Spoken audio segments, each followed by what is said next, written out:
Hare Krishna. Today we are going to study the verse number 5 of chapter number 6 of Bhagwat Gita as it is. The name of this chapter is Dhyan Yoga. In the previous verse, we came to know about the two different levels of Dhyan Yoga. Yoga Rurukshu, which is the beginner's level, and Yoga Rudh, that is the advanced level. In the beginner's level, the person has to practice Yam, Niyam, Asan, Pranayam and Pratyahar. And by practicing these various yoga practices of Ashtang Yoga, when a person has renounced all the material desires and he doesn't do any work for his own sense gratification, and he doesn't engage himself in any fruitive activities either, then he is known to be advanced in Dhyan Yoga. Now in today's verse, Krishna is going to explain to Arjuna the process by which a person reaches to the advanced level of Dhyan Yoga. To begin today's verse, let us recite the verse number 5. Uddharet atmanatmanam na atmanam avasadayet atmevahi atmano bandhuhu atmev ripuhu atmanah. Uddharet atmanatmanam na atmanam avasadayet atmevahi atmano bandhu atmev ripuhu atmanah. Uddhet atmanatmanam na atmanam avasadayet atmevahi atmano bandhu atmev ripuratmanah. Krishna says that a man must elevate himself by his own mind, not degrade himself. The mind is the friend of the conditioned soul and his enemy as well. Uddharet atmanatmanam na atmanam avasadhayet. A man can elevate himself by his own mind. Uddharet atmanatmanam, and not degrade himself. Na atmanav avasadhayet. Atmev hi atmano bandhu. The mind is the friend of the conditioned soul. Atmev ripuhu atmanah, and his enemy as well. Now let us read the Anvay given by Srila Vishwanath Chakravarti Thakur. Srila Vishwanath Chakravarti Thakur ki jai. Uddharet, one should deliver from the endless cycle of birth and death. Atmana, through the unattached mind. Atmanam, the soul. Na, not. Atmanam, the soul. Avasadhayet, one should degrade. Atma, the mind. Ev, indeed. He, certainly. Atmanah, the soul. Bandhuhu, the friend. Atma, the mind. Ev, indeed. Ripuhu, the enemy. Atmanah, of the soul. Vishwanath Chakravarti Thakur says that a man must deliver himself from the material world through mental detachment and not allow the mind to degrade him, for the mind is simultaneously one's friend and also one's own enemy. Vishwanath Chakravarti Thakur is explaining to us that how does it happen that the mind is the cause for degradation of the soul. Srila Vishwanath Chakravarti Thakur says that a soul falls into the ocean of birth and death in this material world only because of his attachment to sense objects. With great endeavor, one must deliver oneself. Atmana, the mind that is detached from sense objects, delivers Atmanam, the self. Na avasadayet means that the mind that is attached to sense objects should not cause the Atma to fall into the material ocean. In this way, the Atma, mind, is the friend and also the enemy of the self. In today's shlok, Krishna has referred mind as Atma because Atma is the most important entity, and Krishna has used the word Atma for mind, for body and for the soul, depending on the usage of it, depending on the purpose of it. Soul means Atma, but when Krishna says Atma for mind, he means that this is the most important. And as we are in Dhyan Yoga, in which mind is the most important, because the mind has to meditate upon the Supreme Lord. This is why mind is referred as Atma in today's verse. Further, Chakravarti Pad says that a man's mind is the sole cause of his bondage and liberation. A man absorbed in sense objects causes bondage, and when it is detached from the sense objects, then it is the cause of liberation. So, it is very clearly said that a man that is free from any attachment is one's own friend, and a mind that is full of attachment is one's enemy. This is why it is said that the mind is the friend as well as the enemy. The controlled mind is the best friend, and the uncontrolled mind is the worst enemy. Srila Vishwanath Chakravarti Thakur ki Jai.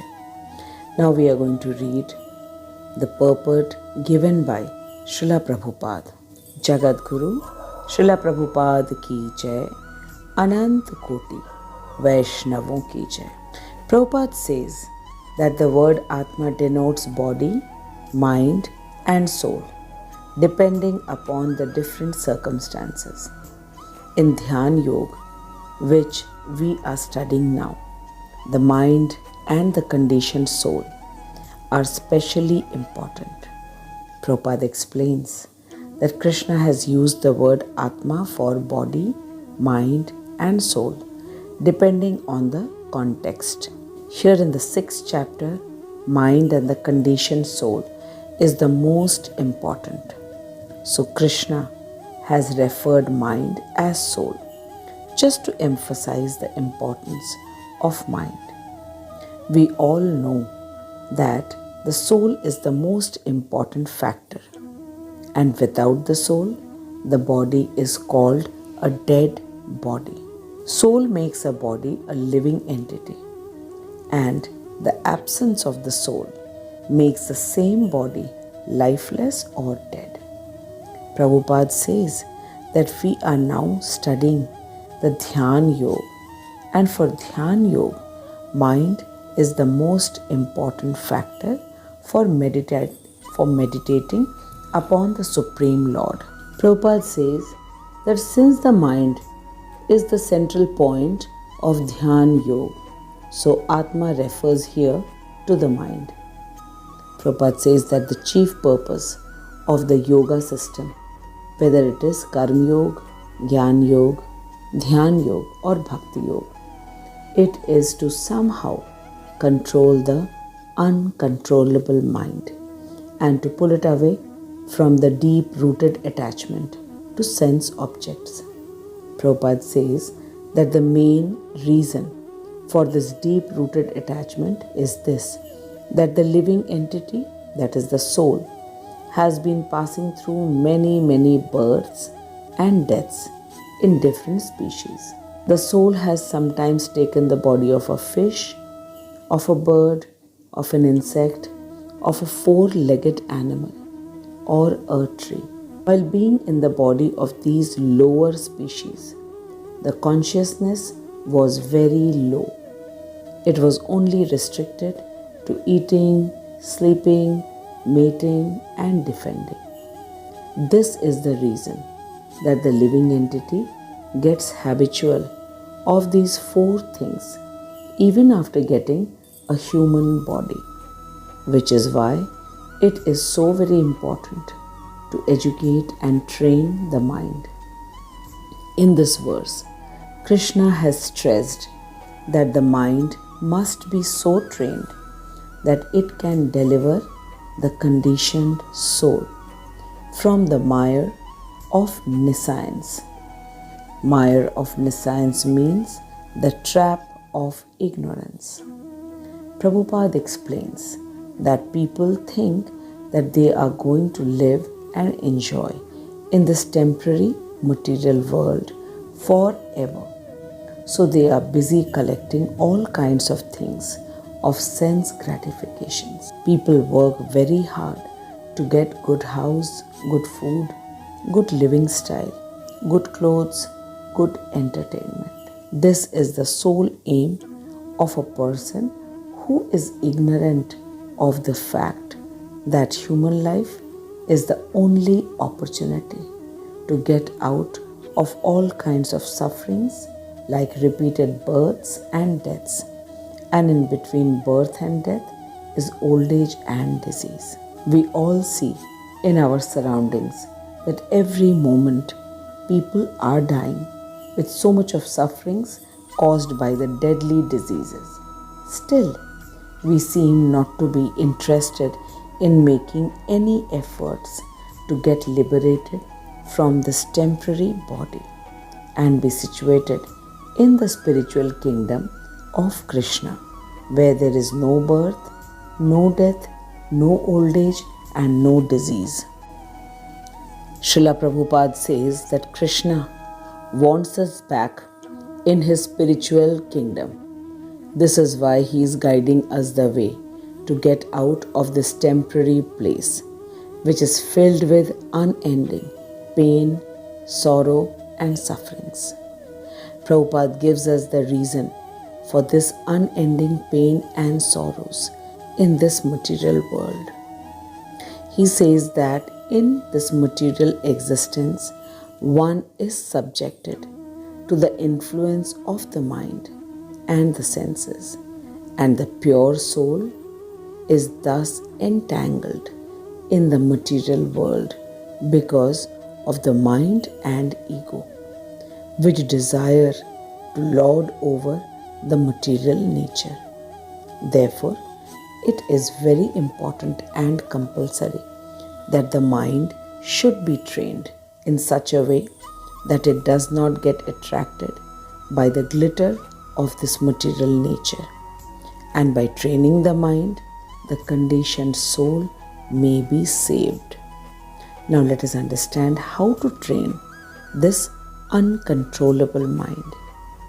In chapter number 2, verse number 61, Krishna gives us a wonderful way to control the senses. Tani sarvani sanyamya yukta asita matparah vashehi yasya indriyani tasya pragya pratishtita. Krishna says that one who restrains his senses and fixes his consciousness upon me is known as the man of steady intelligence. Krishna has given us the real solution, how to control the senses which are compared to vicious serpents. Now it's up to us to take up the advice given by Krishna. To further help us know if we have doubts about Krishna, that who is Krishna and why should we follow the instructions and advice of Krishna. Krishna in chapter number 5 verse number 29, he says, Bhoktaram yagyatapasam sarvalok maheshwaram suhridam sarvabhutanam gyatvam mam shantim richati. In this verse, Krishna has very openly disclosed everything about himself just to clear our doubts. Krishna says that the sages who know me as the ultimate purpose of all sacrifices and austerities, the Supreme Lord of all the planets and demigods, and the benefactor and well-wisher of all living entities, they attain peace from the pangs of material miseries. Here it is clearly said that the people, those who know that Krishna is the ultimate enjoyer, he is the ultimate proprietor and the well-wisher of each and every one. He is the person who can attain peace from the pangs of material miseries. Very clearly, Krishna says that the sages means the persons with complete controlled mind and senses. They know that Krishna is the ultimate enjoyer, ultimate proprietor and the eternal benefactor and well-wisher of all the living entities.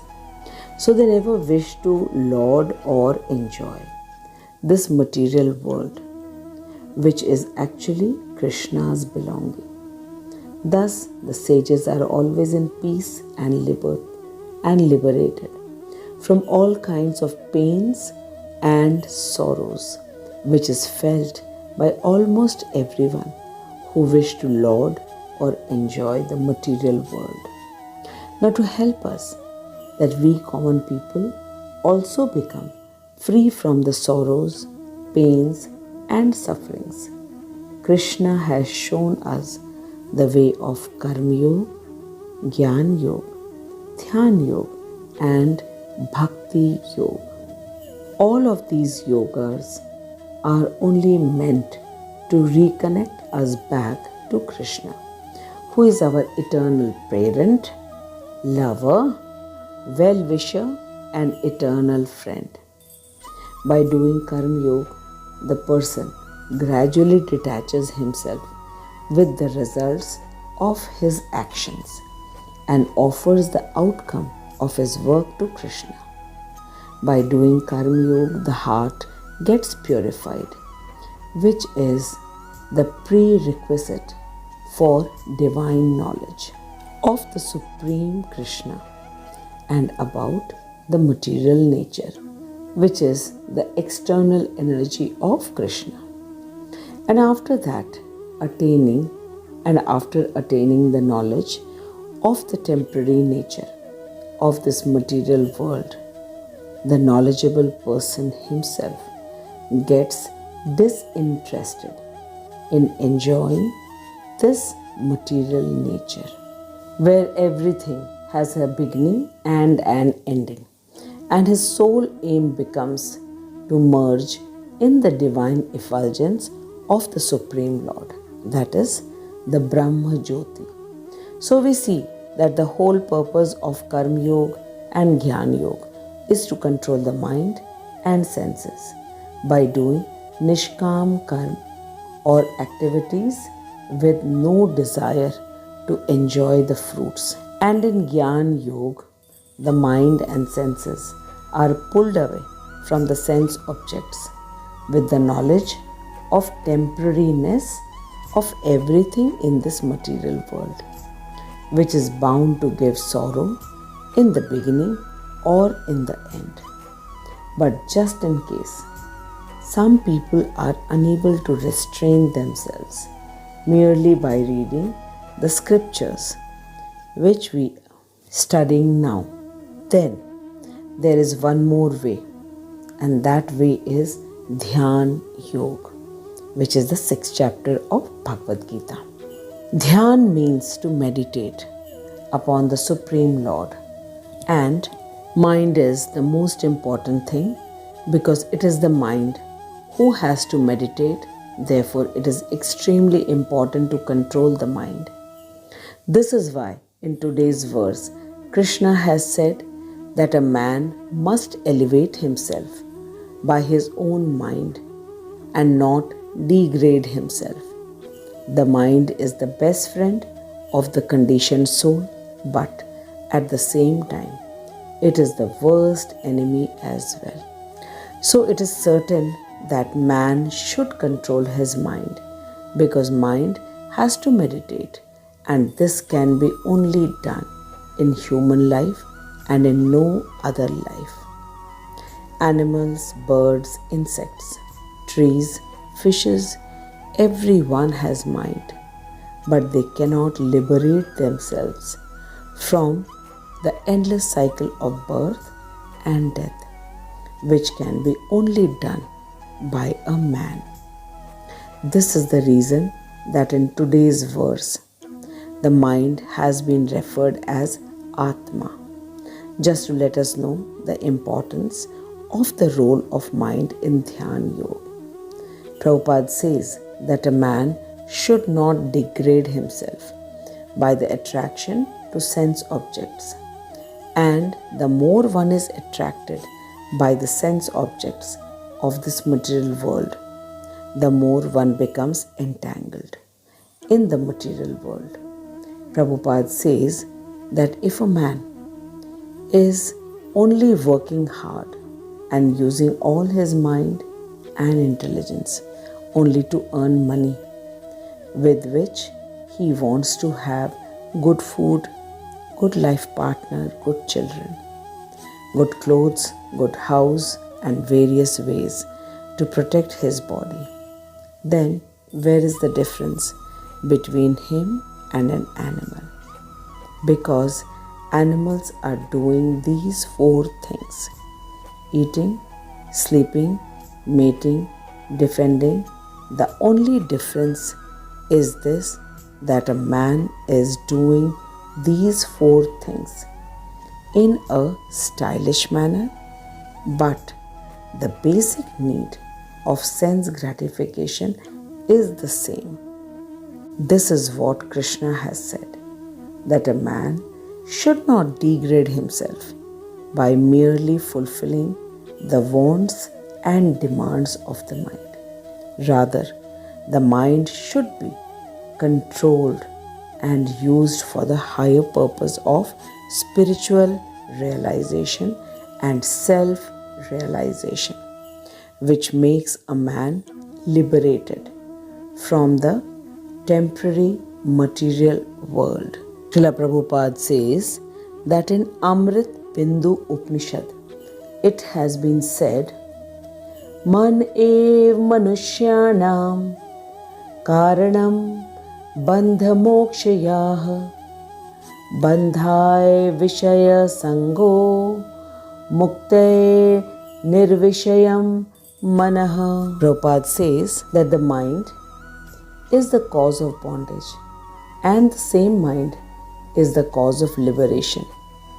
Mind which is absorbed in sense objects is the cause of bondage, and the mind detached from the sense objects is the cause of liberation. Therefore, the mind which is always engaged in Krishna consciousness is the cause of supreme liberation. Now I am very sure that we have clearly understood that we all need to control our mind, because our mind can liberate us and at the same time it can entangle us in this material world. In this lifetime, we have got a human form of body.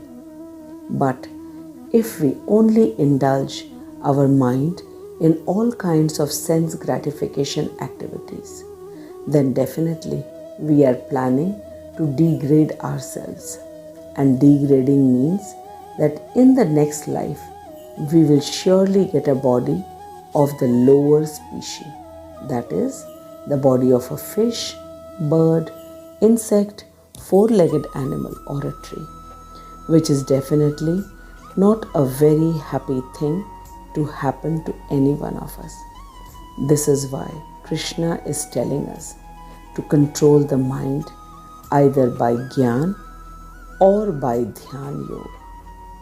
But just in case we don't listen to Krishna, then certainly we are liable to be punished. Srila Prabhupada is making us understand this concept with a very simple example. Prabhupada says that in this material world, if anyone breaks the traffic rules, then he is fined for sure. And if the person argues that he has bought the car, filled the petrol, so it is his sweet will to drive his car anywhere he likes, then certainly his license will be taken away because the car belongs to him, but not the road. The road belongs to the government. Similarly, the body is ours, the mind is ours, but we cannot use our body and mind according to our own sweet will. Krishna has given us this gross body, which is made up of the 5 elements of the material nature, which is the external power of Krishna. Then the subtle body, the mind, intelligence and ego, and soul, which is the most subtle, to run the body, mind, intelligence and ego. Everything is given to us by Krishna. And then Krishna created this material world for the maintenance of all his children in the 84 lakhs of species. And then he gave us Bhagwat Gita for our upliftment because we are spirit soul and not this body. Krishna gave us our Guru Parampara, which begins from Brahmaji, who is the first living entity, and Srila Prabhupada, who is the 32nd in the Guru Parampara list, Brahma Gaudiya Sampradaya. Our Guru Parampara is explaining to us each and every word of Krishna in easy and palatable manner so that we understand and follow the instructions given in Bhagavad Gita. Srila Prabhupada says that the easiest way to control the most rebellious mind is to chant loudly the Hare Krishna Mahamantra.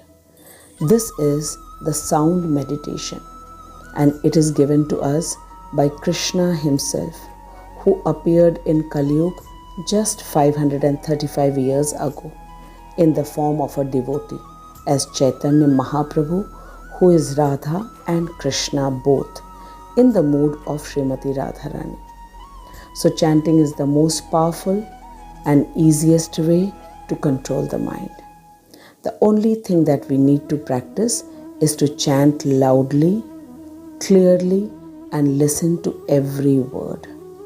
This way, the mind, which is the most difficult to control, can be controlled easily because there is no difference in the word Krishna and the person Krishna.